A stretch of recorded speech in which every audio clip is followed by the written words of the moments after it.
La scène se déroule à Paris, mardi matin. Et le coup de com' cette semaine, c'est la journée organisée pour la presse pour la réouverture du zoo de Vincennes après 6 ans de travaux.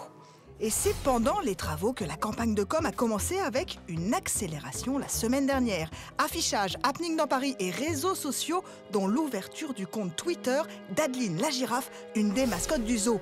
Mardi matin, pour la journée presse, les journalistes faisaient encore la queue.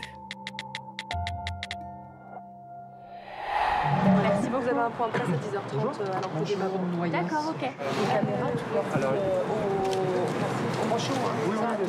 Babouin ou manchot, ce n'est pas très clair tout ça. Pourtant, pour orienter les journalistes, il y a près d'une quinzaine d'attachés de presse. Dès notre arrivée, nous en rencontrons 3. D'abord, le responsable de l'agence employée pour les RP. Vous attendez combien de journalistes aujourd'hui? On attend 300 journalistes. Dans la journée? 300 à 400, ouais. Lui tient à nous présenter le directeur com du Muséum d'Histoire Naturelle.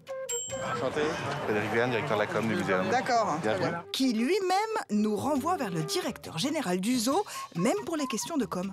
Et juste le prix de la campagne de com, parce qu'elle est quand même énorme. Pour en parler, vous demanderez à mon directeur général. Ah, vous pouvez pas me le dire là? Bon, pas de réponse, nous y reviendrons plus tard.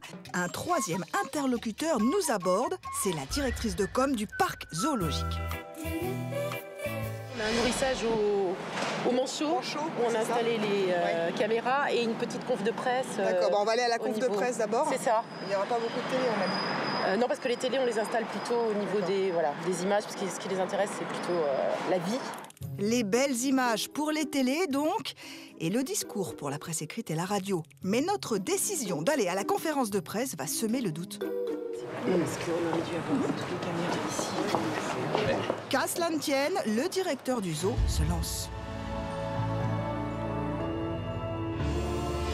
Le zoo du XXIe siècle doit être un voyage au cœur de la nature, un voyage au cœur de la biodiversité.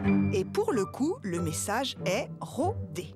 C'est un voyage autour du monde. Donc ce voyage, c'est un voyage au cœur de la biodiversité, un voyage autour du monde. Mais pas question pour Thomas Grenon de nous dévoiler les dessous de ces éléments de langage.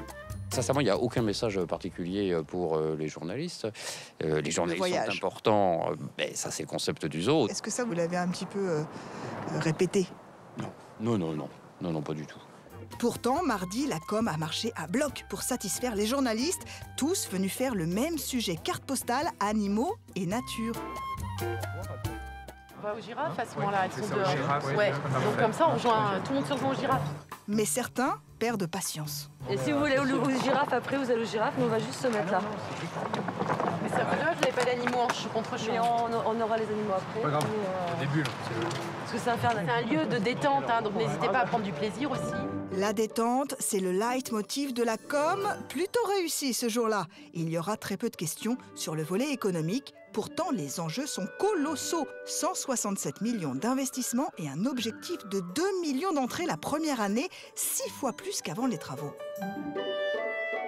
On était à 350 000 en 2007. Comment on passe de 350 000 à 2 millions, même si on a tout révolutionné? Le chiffre que vous citez, c'est le moment où, il était dans un état de dégradation très avancé. Ah oui, c'est le et dernier il chiffre qu'on a, n'accueillait c'est pour, plus personne. Donc, non, je suis tout à fait raisonnablement confiant. Et il vaut mieux car Thomas Grenon a été engagé pour ça en 2010 comme nouveau directeur général du zoo. Mais il ne nous dira pas un mot sur le prix de la campagne média. C'est en caméra discrète que nous finirons par l'obtenir auprès d'un 4e interlocuteur, la chargée des relations médias au Muséum d'Histoire Naturelle. Combien ça a coûté?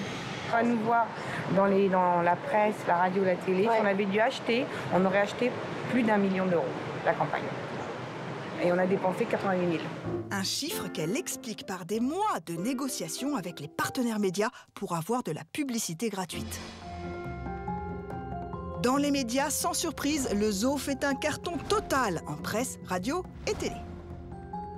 Aujourd'hui, le zoo, avec ses 4 km de parcours, se veut respectueux de la biodiversité. Moralité, en communication, quand le budget est réduit, c'est gagné si le sujet séduit.